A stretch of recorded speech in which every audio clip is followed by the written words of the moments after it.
this is my hobby, the greatest hobby. Hey everyone, Hobbyist here. We are back at it again with our Talisman character exploration guide.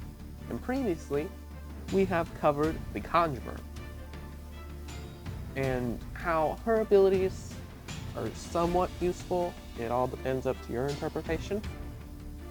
But aside from that, we are halfway completed with our Dragon expansion character guide, and we've only got 3 more left. So let's go ahead and get on to this next character. The next character that we're going to be covering inside of the Dragon expansion is a volatile and frightening master of pyromancy, who is torn by the constant struggle between his rational pursuits and the all-consuming rage that burns inside of him. This is the Fire Wizard. Let's go ahead and get into the Fire Wizard's card and see what it is that he's all about. As we can see here, he's got a strength of 2 and a craft of 4, which is pretty average for most characters inside a Talisman. And as we can see down here at the bottom right, you can see this dragon head logo. And that logo is simply the symbol of the Dragon expansion. So all of the alternate endings, the character cards, and any of the components that are a part of the Dragon expansion are going to bear this logo. So that is definitely something to keep into consideration when it comes to separating this expansion from any of your other Talisman adventures, if you see that to be the case for you. But moving forward with the rest of the Fire Wizard stats, we can see that he's got a Fate of 3, a Life of 4, he is a neutral character, and is the only other character in Talisman who starts on the Sentinel space. So from a position standpoint, and operating in all realms of Talisman, there's no real strategic advantage for the Fire Wizard to start here, because it's way too early for him to be able to be strong enough or crafty enough to get past the Sentinel and across the bridge, and you're a bit of a ways away from any other expansion that you may want to explore. So I'm hoping, based off of what we're going to do inside of this video, that you'll be able to see that the Fire Wizard definitely has more to offer in exchange for this poor positioning.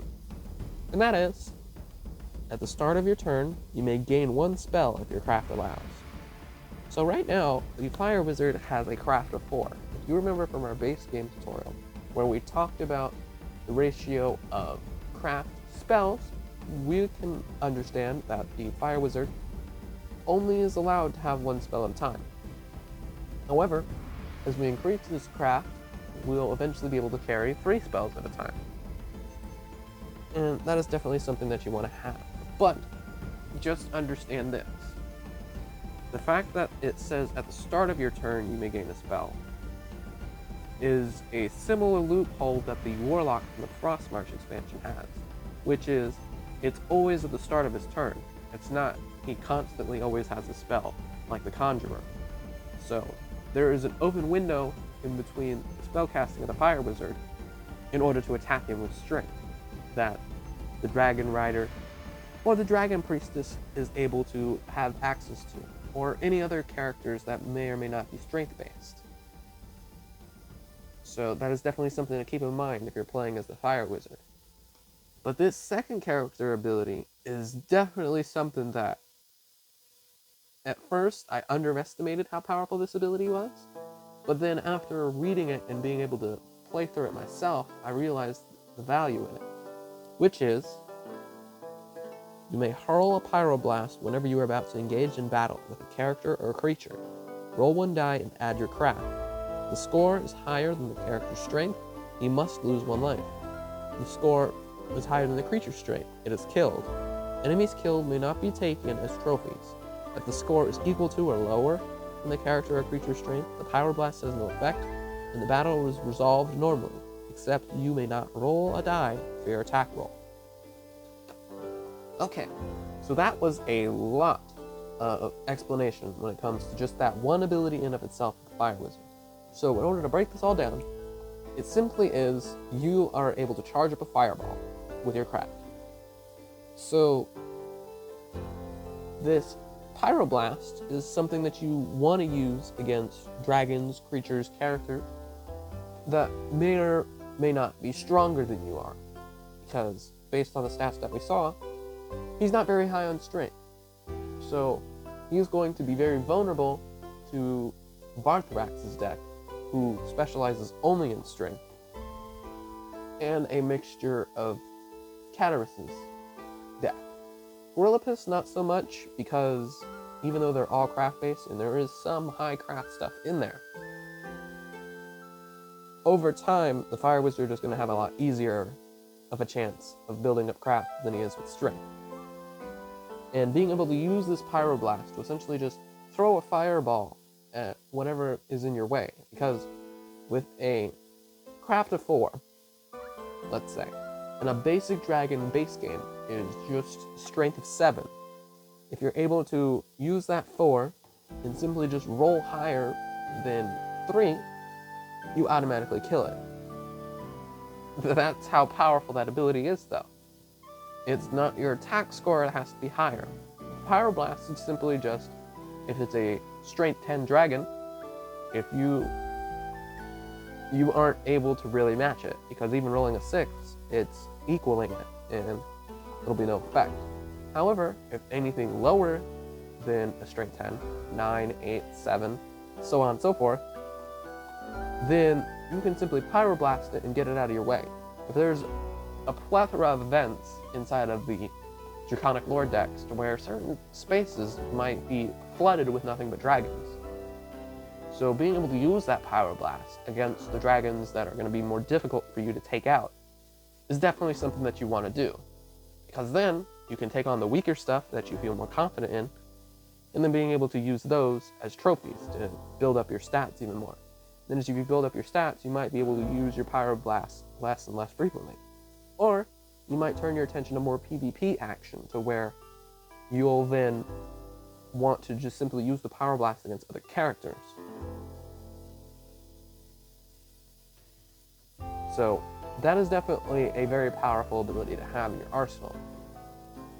Especially with the matter of the fact that this Pyroblast could be your one-way ticket to the top of the Dragon Tower, which I'll get into later on. But this third character ability, honestly, is another motif of the Dragon expansion that's similar to the Dragon Priestess, but is very different in how it is practiced, which is you are not affected by a dragon's breath attack. So, for those who haven't seen my Dragon expansion tutorial, what do I mean by a breath attack? Well, inside of the Dragon expansion, there's going to be a variety of dragons that have conditions that you have to face before you take on these dragons. Sometimes it's an attack of certain kind. So, just as an example, showing you this volcanic dragon here, before you engage the dragon in battle, it makes a breath attack. Roll 1 die.